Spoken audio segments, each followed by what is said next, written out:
And he looked at them and he said, "What are you looking for?" And they asked him, "Teacher, where do you live?" And he said to them, "Come and see."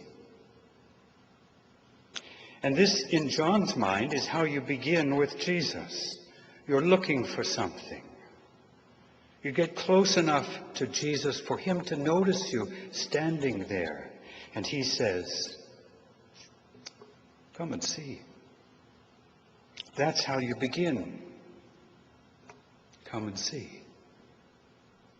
The only real faith is the risk of discipleship. The only real faith is the trial of discipleship. You can't do faith just in your head. There's no place in this gospel for attic dwellers. He didn't say, "Come along when you're clear about what your convictions are." He said, "Come and see." Understand John here. He's telling us how easy it is to begin. All you need to know is that something has to change. All you need to know is that somehow you have to climb out of this hole and find a better life with some sun shining on it. All you need in order to begin is a sprig of hope and the willingness to put your feet one in front of another on the path. Come and see. Beginning isn't really hard. People do it all the time. Now take me. I've begun a journal.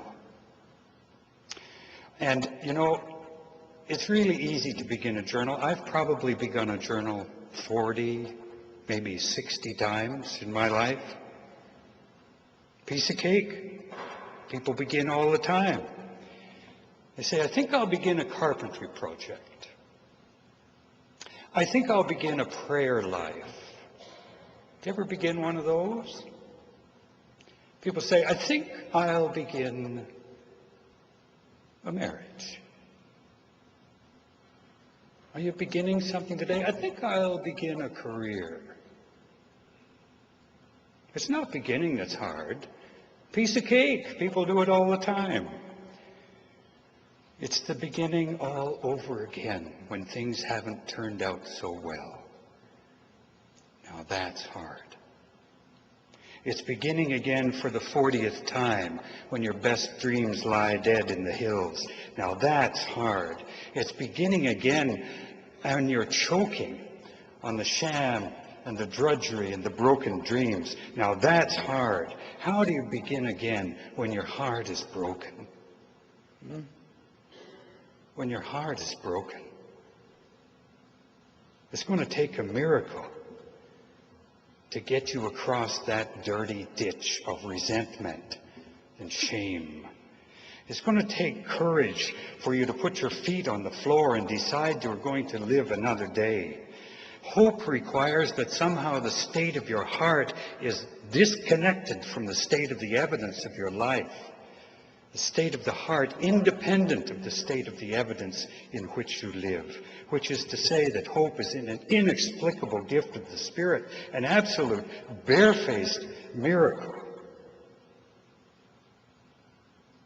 And craziest thing, one day you hear the gospel words, "Come and see."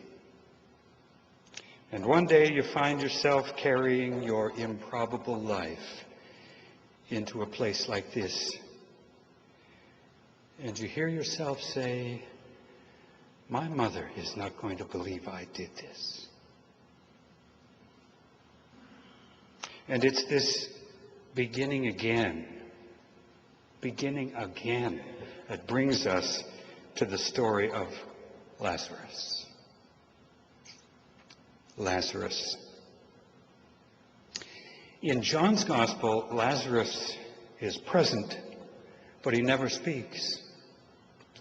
Nor is he ever described, except to say that he's sick, or, depending on how you translate, sickly.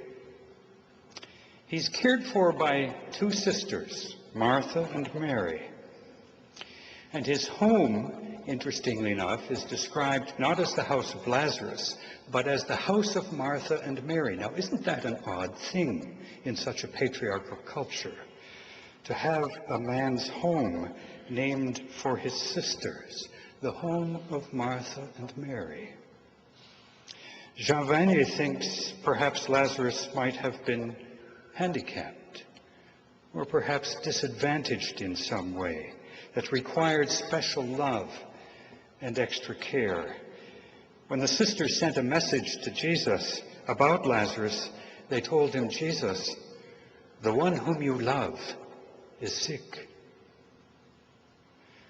Lazarus. Do you see him? Here's one who has no voice, who is sickly, cared for by sisters, yet seems to be the center of much love in that home, and is wept over by Jesus. And now Lazarus is dead. When Jesus got there, they told him, "Lazarus is dead." He asked them, "Where have you put him?" And the sisters said to him a very powerful thing. The sisters said to him, "Come and see." They said to Jesus the same words that he had said to Andrew and the other disciple at the very beginning. Come and see.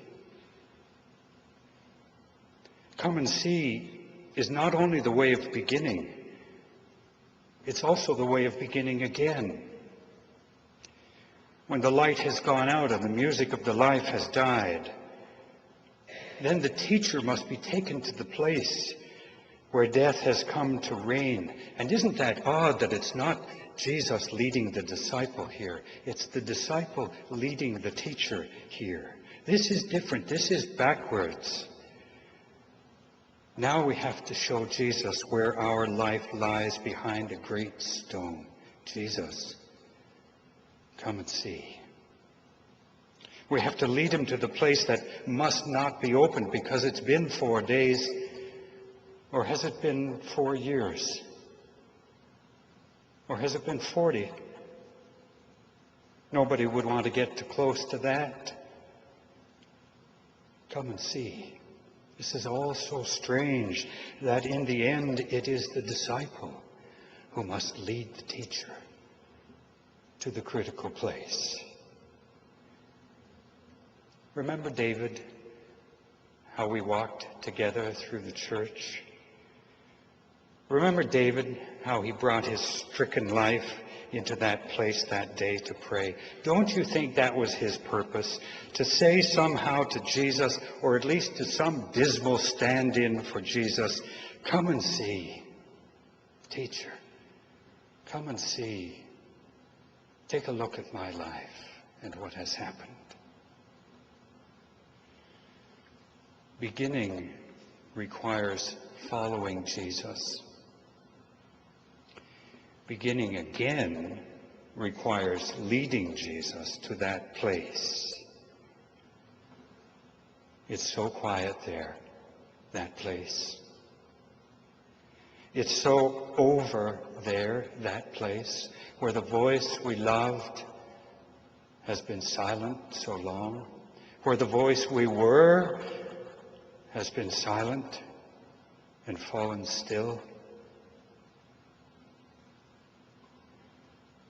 They went to the tomb. Jesus called out in a loud voice, "Lazarus, come out." Lazarus emerged, bound up in the wrappings. It was a hell of a place, all right. It was an awful place. But it was the place where life begins again. And Jesus said to them, "Unbind him